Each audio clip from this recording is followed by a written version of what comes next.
Welcome to Backstage with Richard Ridge, where I sit with some of the theater's best and brightest, just chatting it up. Screen Actors Guild Foundation and BroadwayWorld have partnered for a filmed conversation Q&A series celebrating the vibrant theater community here in New York City and the union actors who aspire to have a career on both stage and screen. This special event, which is coming from the NYIT Auditorium on Broadway, is a career conversation with one of our finest actresses, Kathleen Chalfant, who electrified audiences in such shows as Margaret Edson's Pulitzer Prize-winning play Wit and Tony Kushner's Angels in America. Well, she's back on stage at Manhattan Theater Club in David Grimm's new play, Tales from Red Vienna. Please welcome Kathleen Chalfant.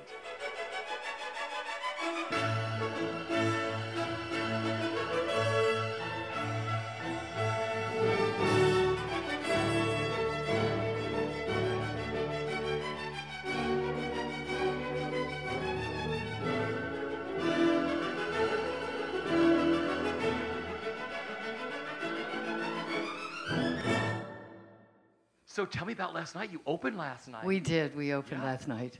How exciting was it? Well, it's fun. The opening is always, you know, everybody who works in the theater in New York knows that the opening is fun because the judging is over. It doesn't matter then, and you just have fun, and everybody's come for free. So the price is right, and they're usually appreciative. So it was very, and it's all, you know, your loved ones and friends and family, and the people who have helped you get there. So it's nice. And then the board, because it's the not-for-profit theater, which keeps us all alive, you know. So it's all the board members who have come to see what they've been beating the bushes for. So it's a festive evening. So. Well, I adored this play. How did the play originally come about for you? They asked me if I wanted to be in it. That's a good way. And I said, okay. So when you read it, what were your thoughts? I loved the play. There were a couple of things that I had to choose between right then. You know, sometimes you have a pause, and then after the pause is over, then there's 6 things you're supposed to decide, and you would like to do all of them. But anyway, there were these 2 plays, one at Manhattan Theater Club and one at the Lincoln Center, and they were both sidekick parts. And they were both plays that I liked very, very, very much. So I didn't know David Grimm's work very well before that. He's the writer of Tales from Red Vienna. And I thought that this part, the part in Tales from Red Vienna, was the best sidekick part. It was, in this room, many people will understand these references. It's the Thelma Ritter, Eve Arden part. You know. Those are the best parts, right? Right. So talk about the role. I play a woman named Edith Schmidt, who is the housekeeper, and I am conservatively twice the age of anyone else in the play, which is a very interesting position to be in. So I play the housekeeper, and I think people imagine that she must have been Nina's nurse, so she's always just been with her, and it's in 1920.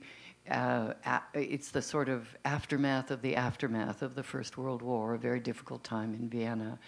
And in a way, the world is seen through Edda's point of view, because if you are downstairs, if you are the help, you see and move things as well as participate in them. And I haven't played downstairs for a while, and I'd forgotten that the downstairs people have all the props. Have all the props. And it's great. It's great fun. And this woman, has a deep relationship with, she's a deeply protective relationship with prepositions. That's what they always get you, the prepositions, with Nina's character, Helena Altman, who is the central character in the play.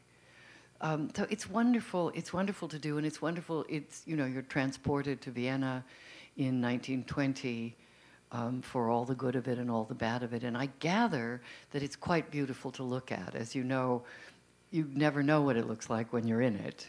But people say, whoa, that's great. So, because it's John Lee Beatty has done the sets, and Anita Yavich the costumes and Peter Kazarovsky, the lights, and glorious sound design by Michael Bodine with lots and lots and lots of Mahler. So it's cool. But and Richard knows. You saw it. It's stunning. It's such a beautiful production because the sets change. I mean, it's so beautiful. Oh, yeah. You're in the beautiful apartment first, then you go to the graveyard. I mean, it's so stunningly designed. Talk about working with this cast. Oh, it's an amazing company. There's, and all half my age.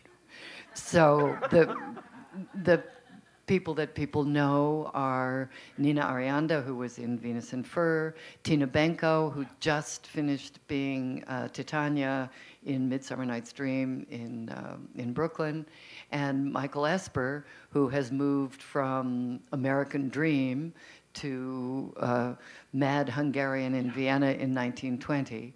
And then there are two wonderful young actors, a young actor named Michael Goldsmith, who went to school in Scotland and has only been back in New York a little while, who is stunning, and a wonderful actor named Lucas Hall. So it's a great company, and we had Kate Wawrisky, who's best known, I think, for directing Ruined, was our director, putting this difficult, complex play together. It's been quite a thing. It's fun. Talk about working with Kate, of putting this whole play together in the rehearsal room, and what you love about her as a director. She evolves as the process evolves. So there's a kind of continuous directorial process all through the beginning, because I've begun to understand after you're 110, you've finally done it a million times, you think, oh, there is some pattern to the thing and some way to do it or something. So particularly in theaters in New York, if you're lucky, you get a 4-week rehearsal period and a week of tech, and then 2 or 3 weeks to practice in public. And each of them has a different rhythm and purpose. And the wonderful thing about Kate and the best theater directors, I think, is that they evolve as the process goes on. So that I think one of my favorite directors was Derek Anson Jones, who directed Wit. And what I always thought was so wonderful about Derek is that he gave you notes when you could take them. Had faith that we would move forward, and that thing that everybody else is standing around saying, well, why don't you tell him to, if I were doing it, this is how I would. Instead of doing that, it evolves with the process, and then finally a note is given to you at a time when you can say, well, of course, absolutely. And Kate's that kind of director. Is Helena in love with that man? This is why I don't like you calling her that. Sweetheart, you're a perfectly charming young man. You just need to find somebody your own age. Well, what's age got to do with it? I'm a man. She's a woman. You're a boy. It's not as if she's made of some rarefied substance. We're both people. You're a shopkeeper's son. You're a Jewish shopkeeper's son. I'm not saying that's a bad thing, but it is a thing. And the sooner you begin to realize that, the sooner you'll start to grow up a bit. God knows, maybe you're right. Maybe your generation will change things and we'll all be equal, able to love and be loved whomever we choose. But for now, little rabbit, we're not. For now, we have this business to see to. I want to go back to the beginning. Growing up, where did your love for performing begin, and what were your early creative outlets? Well, that's a long time ago. But anyway, I grew up in California. I was born around the Bay Area. I was born in 1945, so right at the end of I'm the post-war child. January of 1945, it was almost over, the war. But, so I grew up around the Bay Area, and then eventually we moved up to Sacramento, and I ended up in Oakland, California. For those of you people who have seen Fruitvale Station, I lived on Fruitvale Avenue in a great big boarding house my parents owned that had been a hotel. So it was kind of like growing up as a low-rent Eloise. We had 50 rooms, and there was a lot of performing went on in that. But when I was little, in Sacramento, my English grandmother took me to the movies. And she was supposed to take me to the kid movies, but, she was easily bored. And so sometimes we went to the kid movies, but sometimes we went to see, like, Miss Sadie Thompson with Rita Hayworth. I found illuminating at the age of however old I was, 8. Oh, that was good. So I was not an only child, but my only sibling was my much older, 14 years older, glamorous gay brother who encouraged me in all these activities. But I'd come home from the movies and act out all the plays in the backyard, or so, and I really thought actually that I wanted to be in the cowboy movies for 2 reasons. One, that I could ride a horse, and 2, that somebody would kiss me, because in the natural course of things it was unlikely to happen. That didn't happen, but I didn't ever get to be in a cowboy. I've never ridden a horse in my professional life, which is a sadness. I have been kissed from time to time. And so I did the things that kids do. I acted out the movies, and I went to ballet class. My first public performance was in April Showers at the Sacramento State Fair under black light. Everybody remember black light? We had, pink and blue costumes. It was great. I went from being a shepherd to the Virgin Mary in the Christmas play, in that kind of way you do. And then when we moved to Oakland and the big boarding house, I learned almost everything I know from somebody in the boarding house. I learned to play chess. I learned to ride a horse.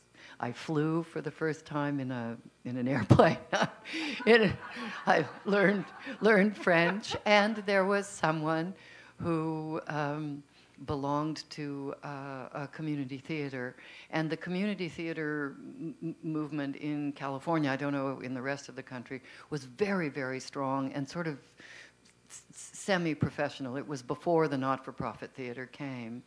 And so I worked as what would now be called an intern, but actually was a slave, at the local theater when I was in high school. And my father would come in a great rage at midnight and haul me out of the theater and take me home.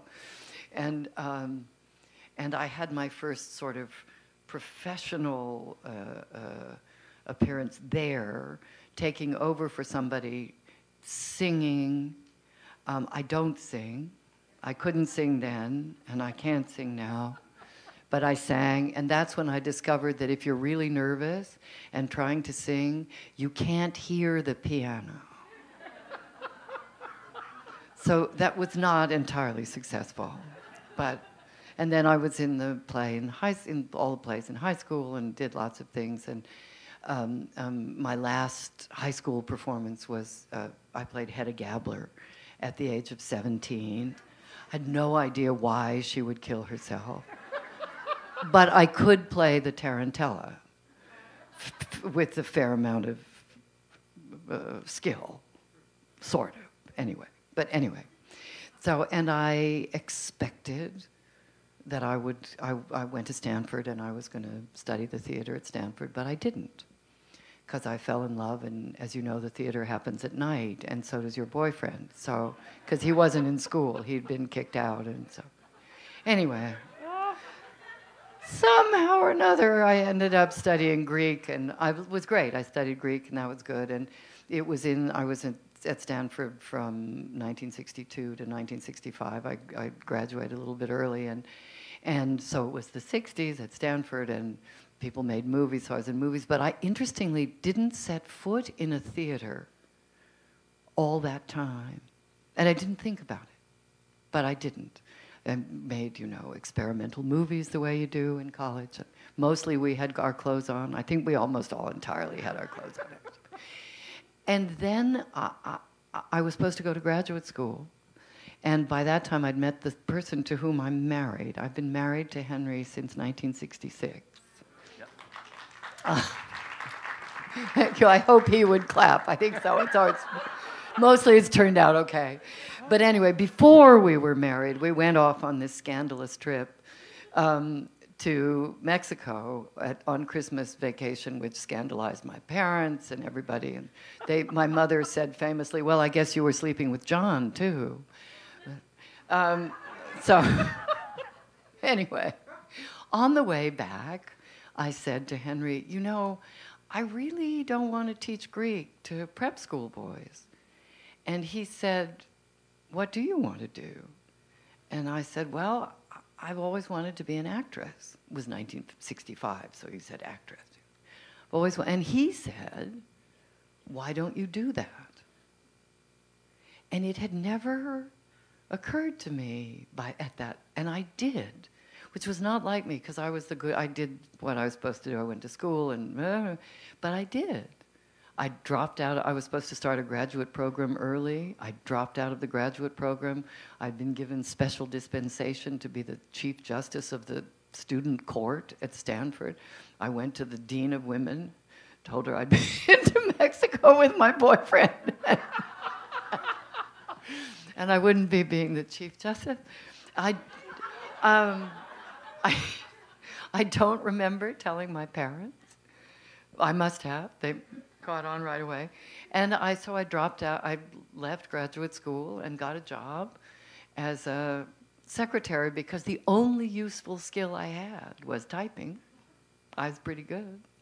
So I got a job as a secretary for an architect in San Francisco, and I started acting class. And I didn't do what I should have done, which was to apply to graduate school in the theater, because I didn't believe it was the real thing. It didn't seem possible.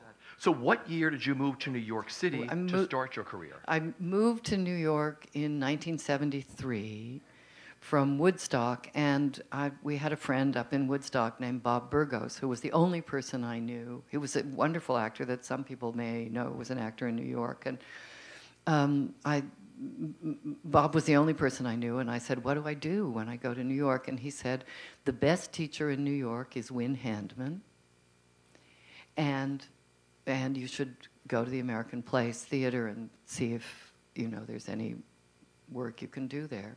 And so on my 28th birthday, which I thought was impossibly old, I went to interview with Win Handman I don't know if any of you studied with Win. The old studio was on 55th Street.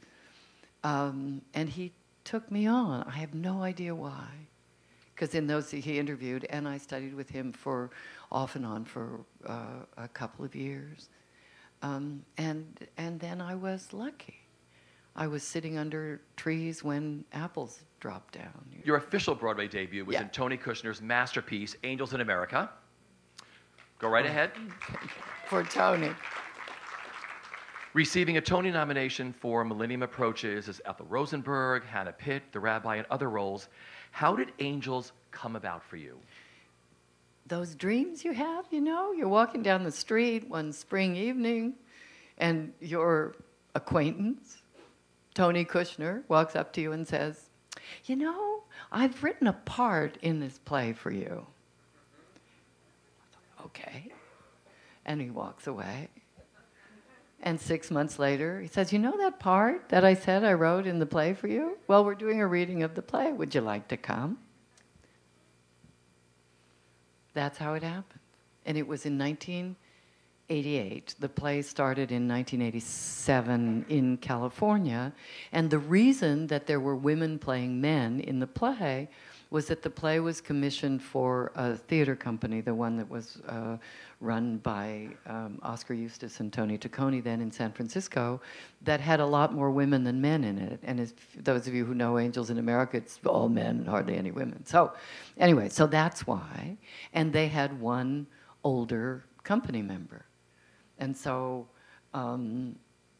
I got her part.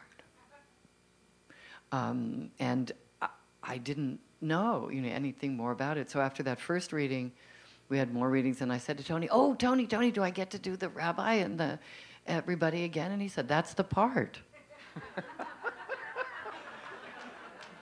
How many years were you connected with the show? I did the first reading in the first reading in the fall of 1988 under the auspices of the New York Theater Workshop, and I left it. Ellen McLaughlin and I left it on Broadway in 1994, so it was 6 years. You knew right on how special this was, everybody right? knew. You couldn't hear, it's like Mozart. The thing about Tony's writing is it's so beautiful as a thing. It's like Mozart. And sometimes that's a dangerous thing, because sometimes it doesn't matter what it says. You just want to listen to it. It doesn't matter. Who cares?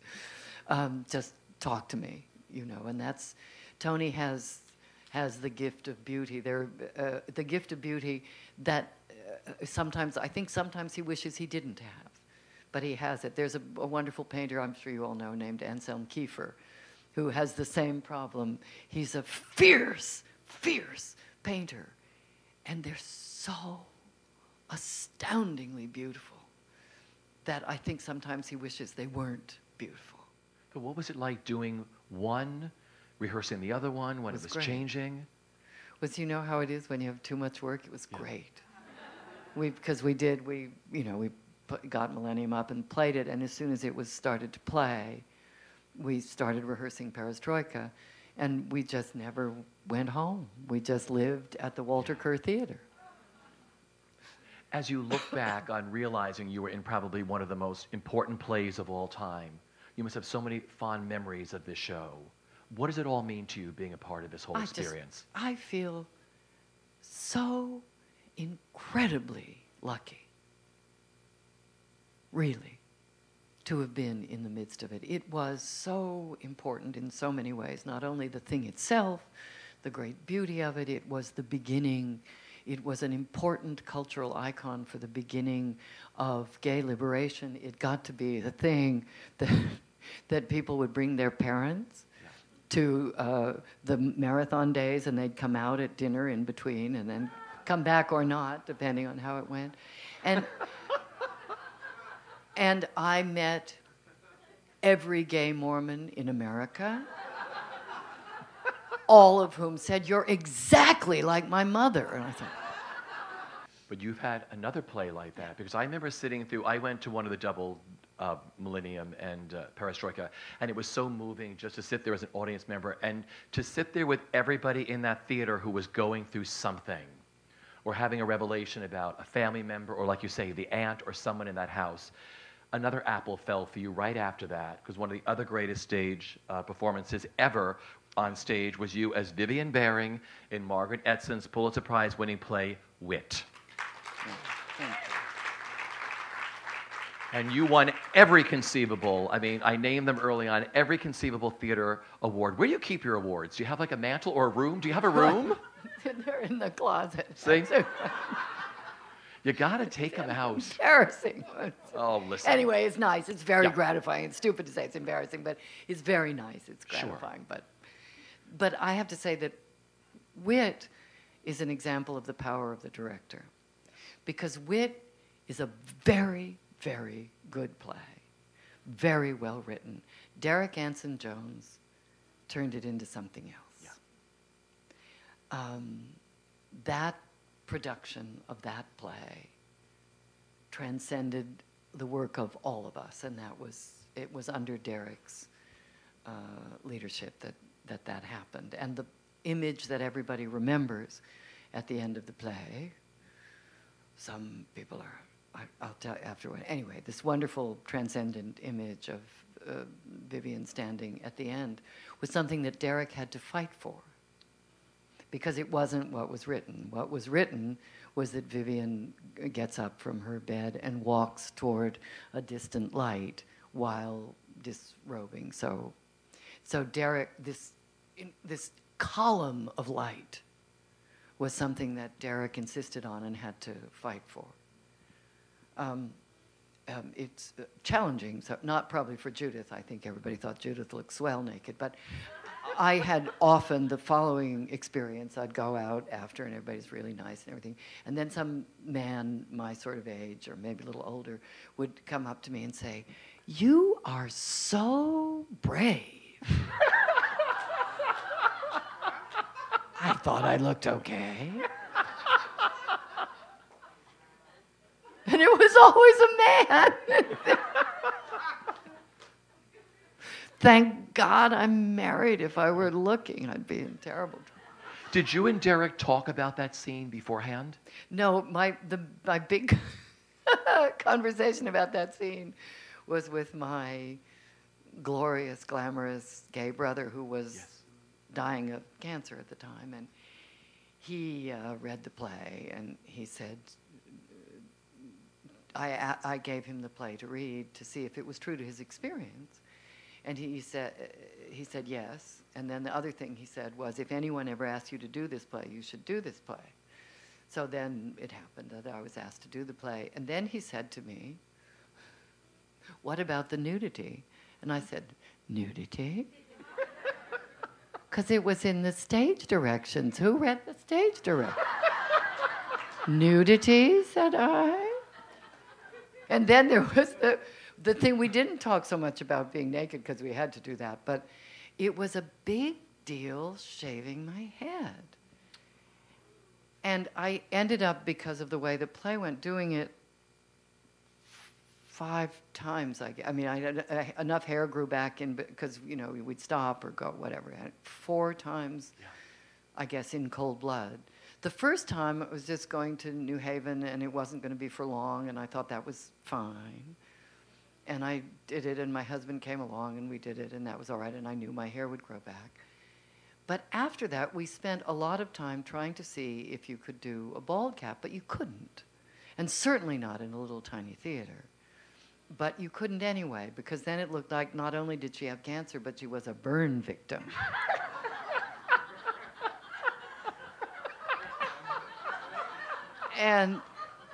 And it would have, you know, and everybody thinks about Wit as being a one-person show, but it's not. There are 9 actors in the play. And, you know, off Broadway, there's not so many thousands of people to look after the makeup and the hair and all like that, you know, the one person. So it would have been 5 hours on me and 2 minutes on everybody else. And it seemed just not, so we gave it up, and then I just shaved Henry shaved my head for me because I thought he knew more about shaving than anybody. And it was weird. And it's all, you know, because a lot of people saw the play, but if people didn't know about the play or anything, they assumed that I had cancer because I was wearing a hat and I was bald. Sometimes it was good. Sometimes you got upgraded on the airplane. And that began to happen a lot. And it took me a while to figure out what that was about. And then I felt terrible. I didn't move back to steerage, but I thought about it. You know, you talked about the other cast members. Barnard Hughes' wife, Helen Stanbord, great actress. And Doug Hughes, the famous director, his mother was in the show. And upstairs, you told me what you called her. Explain. We called Helen the cleanup hitter. Because she had those two scenes were the pivotal scenes in the play. And everybody always talked about how they were crying. But I was dead. Helen was making them cry. So Helen, it was one of the great joys of my life. Yeah. And Doug was the guardian angel of the play and my guardian angel, because the truth is that if it hadn't been for Doug Hughes, I would never have done the play in New York. Because it did very well in New Haven, and there were commercial producers who wanted to move it, and they wanted a famous person. Why wouldn't you? And it was Doug,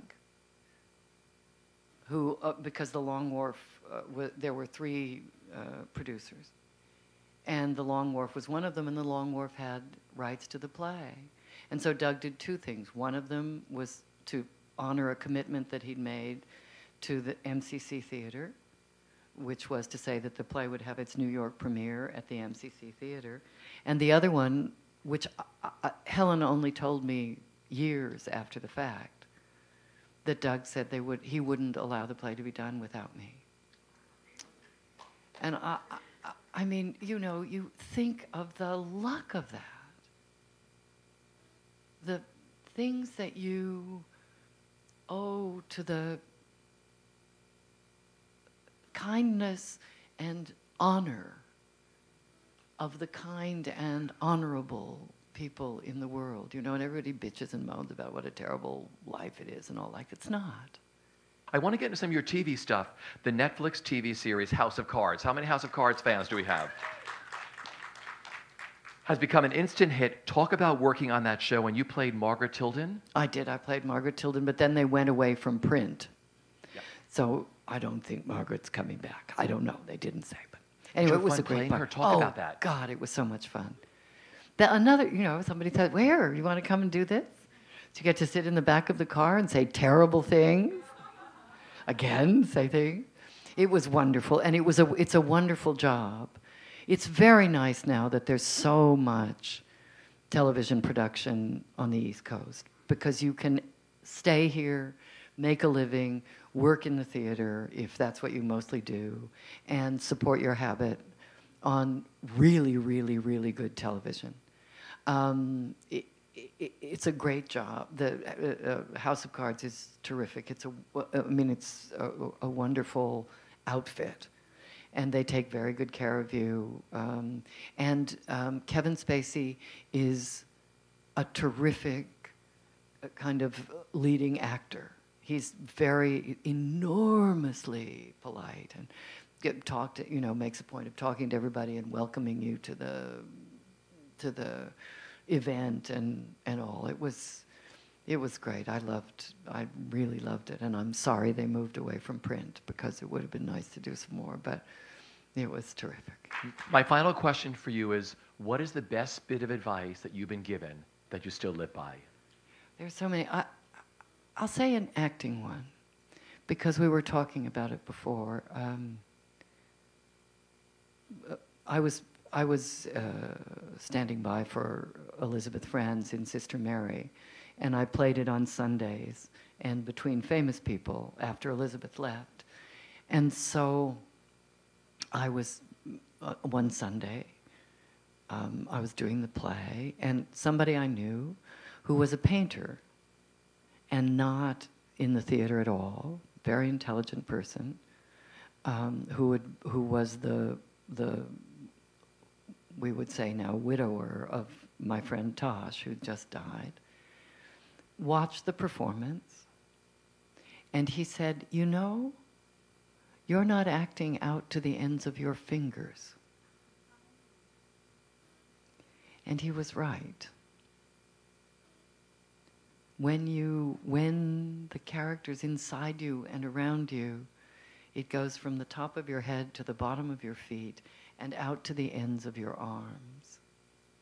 And it inhabits you in some way. And it's such a gift that's given to us, to those of us who do this, to be inhabited by these people and to give them to other people, because that's our job, and it's an important and honorable job, one that I think is an essential job. I think that art is essential to the human spirit and not an amenity for the privileged.